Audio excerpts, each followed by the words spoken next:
ఇప్పుడు నేను ఒకటి అడుగుతున్నాను, చెప్పండి. ఇంకా ఏమైనా మన హృదయాన్ని దేవుని మీద నుంచి తొలగించేది ఉందా అంటే మనుషులు, శరీరులు, మనుషులు.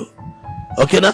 ఇంకా జీవము గల దేవుని మీద నుంచి మన హృదయమును తొలగించేది, జీవము గల దేవుణ్ణి విడిచిపెట్టేటట్లు మనం చేయగలిగిన the final option, the final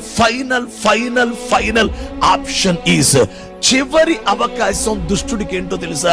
మనం దేవుణ్ణి విడిచిపెట్టేటట్టు చేయటానికి గుండెల్లో రాసి పెట్టుకోండి, ప్రార్థన చేసుకోండి, భయపడండి, దీనికోసం సిద్ధపడండి, ప్రిపేర్ అవ్వండి, ఎదిరించడానికి రెడీగా ఉండండి.